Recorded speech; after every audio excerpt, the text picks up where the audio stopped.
오늘 이 영상을 좀 준비한 게 제가 전에도 이제 주변 영상을 많이 찍었었는데 최근에 좀 이슈가 있었어요. 어떤 SNS에서 외국인 분이 한국에서 주배로 볼륨 받고 나서 실명이 된 사고가 있다라고 본인이 업로드를 했고 근데 이제 얼마 안 있다가 그게 바로 내려갔어요. 원글을 지금 찾기는 어려운데 그런 이슈가 이제 입으로 좀 전해지면서 많이 확산이 됐더라고요. 저희가 항상 시술 전이나 후 중간 과정에서도 그런 부분에 대해서는 설명을 드리거든요. 근데 이거를 많은 분들이 알았으면 좋겠다 하는 부분이 있어서 원리나 과정은 너무너무 많은 영상에서 다루고 있고 알고 있기 때문에 그 뒤에 부작용이나 그 치료 방법들에 대해서 좀 설명을 드리려고 합니다. 어떻게 보면 제 치부일 수 있는데 저희가 진짜 주배를 많이 하고 근데 말을 할 수가 없네요.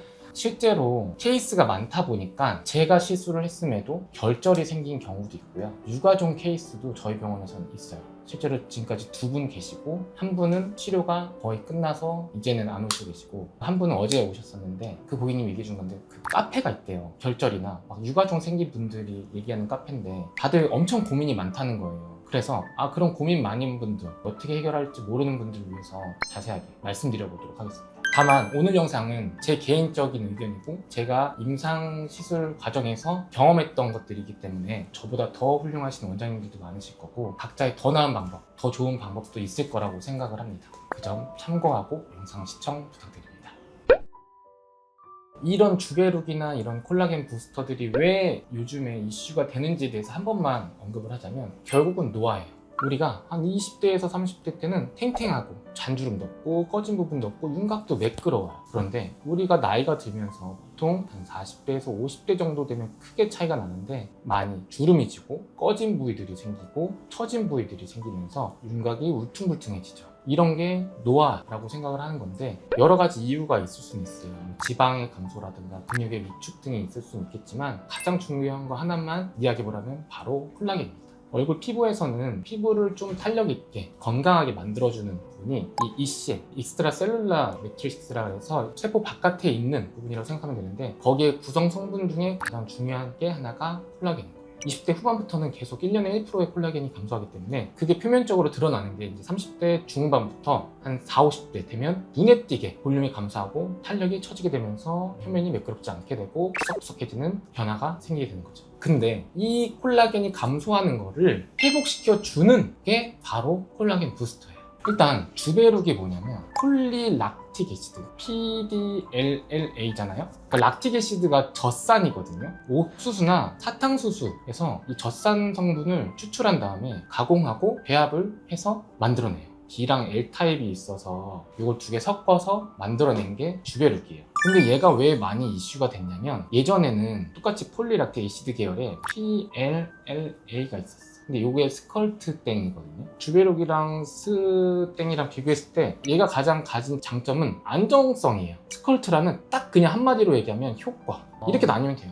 이제 어떤 건지 알겠죠? 앞에 성분을 설명드렸으니까 원리가 뭐냐면 크게 뭐 주베룩 볼륨이 있는데 오늘은 주베룩 볼륨 위주로 얘기를 할게요. 네네. 쉽게 얼굴은 피부, 지방, 근육, 뼈로 이루어졌는데 그 피부 밑에 좀 깊은 층에 피하 지방층으로 넣는 거예요. 이게 염증 반응과 이물 반응이 나뉘긴 하는데 이건 이물 반응에 의한 거라고 좀 생각하시면 되거든요. 쉽게 얘기해서 몸에 들어왔어. 그럼 우리 몸을 지키는 배식세포가 있는 거예요. 얘는 병사야. 또 외부 물질이야. 그래서 막 공격해요. 그러면 막 전쟁이 일어나면 어떻게 돼요? 우리 성 안은 손상이 되겠죠. 그거를 지켜내고 수리해야 되는 수리병이 있는 거야. 얘는 섬유아세포. 그래서 얘가 아까 말씀드린 그런 세포의 기질 ECM이라고 하는 데를 막 수리해요. 이 과정 때문에 이 주베룩이 들어가면 배식세포가 싸우는 동안에 이 수리공한테 전달해요. 야 빨리 이거 좀 수리해줘. 그러면 이 섬유아세포가 와서 이 공간을 막 수리를 해요. 그러니까 이물 반응이 생기면 손상이 되지만 그걸로 인해서 우리 몸은 재생까지도 유도를 하게 되는 거예요. 이 재생으로 인해서 생기는 게 콜라겐이에요. 이제 원리에 대해서 얘기를 했으니까 결과에 대해서 좀 한번 얘기해보면 결국엔 주베룩으로 인해서 생기는 거는 피부 콜라겐이죠. 우리 얼굴의 피부는 이게 피부층이라고 치면 1~2mm 밖에 안 돼요. 근데 피부에 콜라겐이 생성된다고 얼굴 볼륨이 차기 어렵잖아요. 왜냐면 1~2mm 정도의 거기에 콜라겐이 차서 볼륨이 되려면 적어도 한 5mm 정도는 돼야 볼륨 효과가 있는데 어떻게 이게 볼륨이 좋아지지? 라고 생각을 하시거든요. 실제 볼륨이 올라온다고 느끼는 이유는 2가지예요.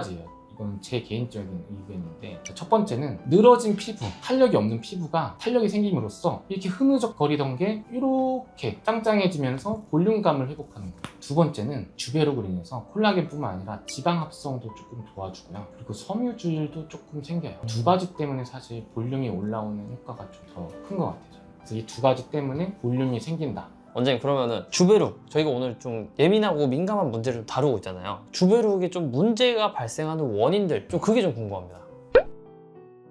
일단 부작용인 거죠. 어떻게 보면 시술 후에 염증, 붓기, 통증 등등등등 많은데, 오늘은 이거 공통적인 거 말고 정말 주베룩 받고 나서 생기는 부작용에 대해서 설명을 드릴 거예요. 크게는 결절이랑요, 유가종이 있어요. 결절은 시술 후에 발생할 수 있는 어떤 내부적 외부적 요인에 의해서 생기는 거고, 유가종은 이거는 좀 면역 반응인 거예요. 그러니까 자가 면역 질환이 있으신 분들, 시술 후에 딱 단단하게 만져지고 멈춰 있다면 결절 가능성이 높고요. 한참 뒤에, 한 2, 3개월 뒤에 갑자기 만져지기 시작해서 점점 내가 시술 받지 않은 부분까지 늘어나거나 커진다라고 하면 면역 반응에 의한 유가종 가능성이 있어요.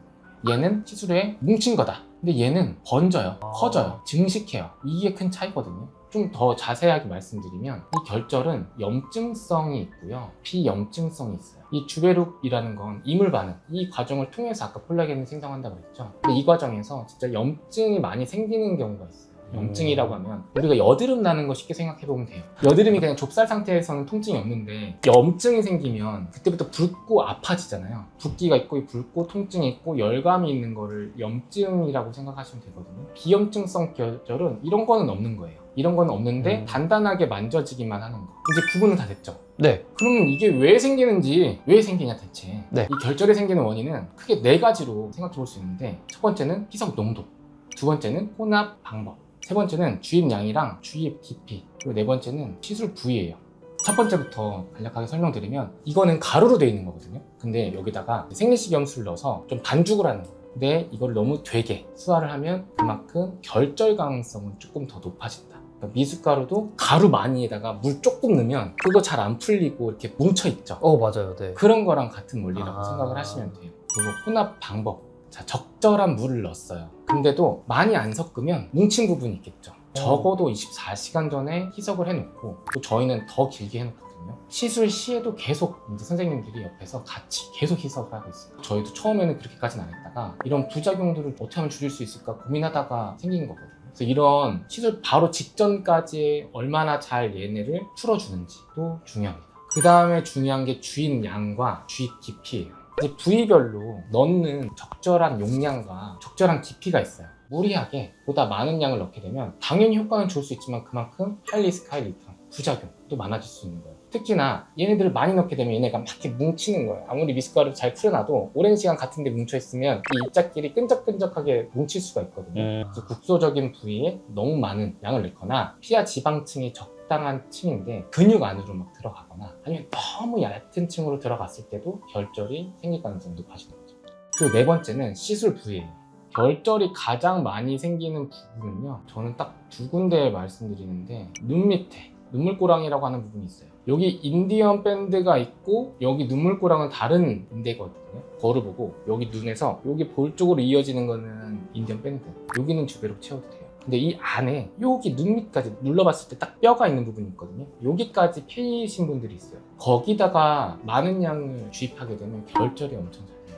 우리가 하루에 눈을 얼마나 깜빡거릴 것 같아요? 엄청 많이 깜빡거리죠. 네, 엄청 많을 것 같은데. 그러다 보면 이 수축을 하면서 여기는 인대가 있는 부분이고 여기로 점점 뭉쳐요. 물은 흡수돼요. 그리고 가루만 남아서 그 역할을 하는 거거든요. 그러면 걔네들끼리는 동지를 만났으니까 막 껴안고 붙어있는 거예요. 걔가 뭉쳐서 결절이 돼요. 그리고 또 한 군데 부위는 바로 팔자예요. 이 팔자는 다른 이 옆에 얼굴과는 조직학적 차이가 있어요. 얼굴에는 지방층이 많거든요.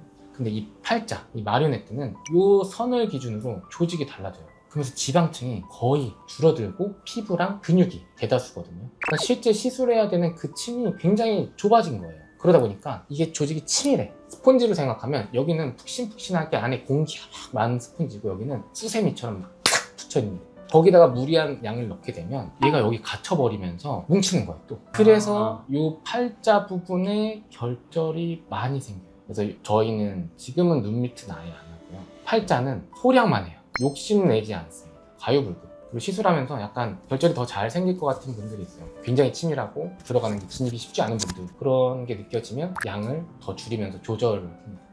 그래서 이렇게 그리고 네 가지가 있고, 그리고 한 가지만 더 말씀드릴게요. 이게 이물 반응, 염증 반응을 이용해서 콜라겐을 생성한다 그랬죠. 그 염증 반응이 과도하게 생성되는 거예요. 근데 이 수리공이 너무 많이 복구를 시켜버린 거예요. 그래서 과도하게 오히려 더 생기는 경우가 마지막. 이해가 됐나요? 네, 이해 잘 됐습니다. 유가종은 왜 생기냐 하면, 아까 말씀드렸듯이 주배력이 들어오면 우리 병사가 공격을 하고 우리 수리공한테 SOS에서 얘가 막 복구를 시킨다 그랬죠. 근데 얘가 입자가 커지거나 아니면 면역 질환이 있어서 병사가 수만 명의 병사가 있는 거예요. 그래서 이 과정이 너무너무 많이 일어나는 거예요. 과증식이 되는 거예요. 우리가 원했던 거는 볼 거지, 이 정도만 좀 채우고 싶어, 이 생각을 했어. 근데 과증식이 일어나고 유가종이 생기면 이만큼이 커져버리는 거예요. 그러면은 주베룩에서 생기는 문제들의 원인과 이게 왜 생기는지 알았습니다, 원장님. 그럼 이걸 해결을 해야 되는데 어떻게 해결할 수 있는지도 궁금해요. 오늘의 메인 포인트입니다. 이거 메인 포인트. 치료. 자, 일단은 염증성. 염증을 좀 줄여주는 게 가장 중요한 치료예요. 그래서 이때는 항생제를 좀 복용을 해주면 좋아요. 염증을 완화시킨다. 그리고 또 한 가지 방법은, 얘는 그 염증에 대한 치료고 그 뭉쳐있는 것들에 대한 해결도 필요하잖아요. 크게 두 가지가 있어요. 일단은 스테로이드. 이거는 염증 반응도 줄이고 면역 반응도 줄이기 때문에 좀 과하게 생성되는 것을 막아주는 거고, 그 다음에는 히알루로니데이즈라고 하는 히알루론산을 녹이는 성분이 있어요. 그러니까 입자 자체가 뭉치거나 그 안에 들어있는 HA 성분이 뭉치거나, 그래서 얘네들 다 녹일 수 있는 것들을 주입을 할 수가 있어요. 그래서 주사 치료가 있다. 근데 이제 비염증성, 이런 통증이나 붓기, 열감은 없어요. 그렇기 때문에 뭉쳐있는 것들을 깨부수는 게 치료예요. 방법으로는 똑같아요. 스테로이드, 주사를 넣거나 히알루로니데이즈를 넣어서 이거를 풀어주거나. 이거는 이제 주사를 이용해서 시술을 하는 거고, 그거 말고 하나 중요한 게, 얘가 안정성이 있는 게 뭐 입자의 형태도 중요하지만 유리 전이 온도라는 게 있어요. 쉽게 단단하게 뭉친 어떤 고체를 열을 가했을 때 물렁물렁하게 되는 온도. 근데 그게 주베룩은 조금 다른 것들에 비해서 낮아요. 그래서 한 50에서 60도 정도 되면 이런 유리 전이 온도에 도달하거든요. 근데 고주파 이런 리프팅이나 그런 열을 가해서 하는 시술들은 타겟으로 게 보통 40에서 60도 사이 정도가 되기 때문에 그런 열을 가하고 그럼 말랑말랑해지잖아요. 네. 이럴 때 그냥 놔두면 다시 단단해져요, 식으면. 근데 이럴 때 막 부셔요. 얘네가 이렇게 다시 뭉쳐도 작아져요. 저도 이제 하고 나면 손이 아플 정도로 쓰게 되는데, 문제는 한 번 해서 되진 않아요. 히알루론산 필러는 문제가 이렇게 생기면 한 번 녹이면 그냥 없어지거든요. 근데 얘네들은 한 번으로 해결이 안 돼요. 사람에 따라 다르고. 근데 여기까지는 알지만 또 여기에 부작용은 있죠, 당연히. 스테로이드 많이 쓰면 이런 꺼짐이 생긴다던가 색소 침착이 생긴다던가 조직의 위축이 있다, 이런 것들도 있어서 이것도 마찬가지로 약한 스테로이드 쓰면 효과는 적지만 안정성은 좋고, 엄청 또 안에 세밀한 부분이 다르기 때문에 오늘은 큰 카테고리만 말씀드리고, 이 유리전이 온도에 올리는 방식도 여러 가지가 있어요. 그래서 이런 방법도 각각 이제 병원마다, 원장님마다 본인의 방법이 있을 거라고 생각이 듭니다. 근데 하나는 좀 생각하실 게, 결절이 그냥 무증상 결절도 있어서요, 생긴다고 무조건 위험하거나 없애야 되는 건 아니고요, 한 1년에서 5년 정도 되면 점점점 작아지고 분해가 돼요. 그런데 이런 거를 적극적으로 치료해야 되는 경우는 외관상 보이거나, 티가 너무 날 때. 그렇죠, 아니면 얘가 통증을 유발하거나, 그럴 때는 저는 치료를 좀 권해드리고, 그런 게 아니라면 너무 걱정은 하시지는 않아도 괜찮습니다. 이제 마지막 유가종. 얘는 면역 반응이 강하게 생긴 거라 그랬죠. 그래서 이럴 때 가장 중요한 거는 고용량 스테로이드예요. 면역 질환이 있으신 분도 치료 방법이 고용량 스테로이드예요. 장기간은 아니지만 단기간에 복용해서 확 일어나 버린 불을 식혀주는 거예요. 고용량 스테로이드 치료를 하고 나서 남은 이런 덩어리를 없애는 치료. 이거는 결절 치료와 동일하다. 그럼 이거 하면 좋아지냐? 좋아지는 가능성이 있어요. 어떤 논문화돼서 통계가 나온 게 아니기 때문에 이런 말씀 드리는 게 좀 조심스럽지만, 실제로 좋아지는 분도 있고, 그리고 지금 치료 과정에서도 좋아지는 분도 있고, 유가종 또한 시간이 지나면 자연적으로 호전될 수도 있기 때문에, 근데 그 과정이 결절과는 다르게 커지니까 그게 좀 두려운 거지. 이것도 기간이 지나면 점점점 작아질 수 있습니다. 마지막 하나, 제가 오늘 설명드린 거는 비수술적 방법이거든요. 근데 이제 수술적 방법이 있어요. 실제로 뭐 지방 제거 수술 하듯이 깨 부순 다음에 추출하는 거, 흡입을 시켜, 첫 번째는. 그리고 두 번째는 수술, 절개. 근데 되는 부위가 있고 안 되는 부분이 있으니까 수술을 하시는 훌륭하신 원장님들과 상담 받아보신 후에 결정하면 좋을 것 같습니다. 이게 제가 오늘 PD님한테 설명드리려고 하는 과정이었기 때문에 설명에 부족한 부분도 있을 거고, 실제로 경험하시거나 시술을 받기 원하시는 분들이 궁금해하시는 거나 이런 부분이 있을 거예요. 그런 거는 밑에 댓글에 달아드리면 제가 최대한 답변을 드리겠습니다. 다만 이게 답글 달아드리기 어려운 게 어떤 거냐면 병원마다 수화 비율이랑 수화 방법 그리고 그 안에 혹시라도 뭐 다른 게 조금 함유되어 있거나 이랬을 때의 반응이나 치료가 너무 다르기 때문에 저는 2부에 받았는데 생겼어요. 어떻게 할까요? 이렇게 할 때 제가 드리는 방법으로 해결이 안 될 수도 있어요. 첫 번째는 사실 시술받은 병원에 가는 게 맞고요. 두 번째 그렇게도 안 됐을 때 힘들 때는 치료가 가능한 병원을 찾아보는 것도 방법입니다. 근데 원장님 제가 오늘 저도 사실 주베룩 2번 받았거든요. 그때 이제 많이 알아봤는데 그 유튜브에 있는 주베룩 부작용 관련된 영상 중에 원장님이 제일 자세히 설명하신 것 같아요. 되게 오늘 준비를 많이 하신 것 같다, 생각을 좀 많이 하신 것 같다는 게 좀 느껴졌어요. 제가 이거 여담을 얘기하면 유가족 케이스가 있었어요. 좀 막막한 거예요. 처음 저도 경험한 거고 그 치료를 너무 하고 싶어서 그 학회마다 가서 진짜 훌륭하신 오래 이런 시술을 해본 원장님들 강의 끝나고 찾아가서 제가 계속 여쭤봤어요. 이런 케이스가 있는데 치료 방법은 어떤 게 있으시냐 그거를 정립한 거지 제가 만들어낸 건 아니에요. 저도 뭐 시술하면서 다른 시술을 했을 때 결과가 좋아서 하는 방법도 있지만 그 근본은 지금까지 연구하신 원장님들이 만드신 거를 제가 적용해보고 치료하는 과정에서 또 한 번 정리한 거라고 생각이 듭니다. 어떻게 보면 조금 어두웠을 수도 있고 너무 지루한 영상이었을 수도 있을 것 같아요. 그래도 많이 보시지 않더라도 몇 분에게라도 이 영상이 크게 도움이 된다면 그걸로 저는 만족할 것 같습니다. 이상 당신의 빛났던 순간을 위해 그리고 빛날 순간을 함께 아는 닥터 이원장이었습니다. 감사합니다.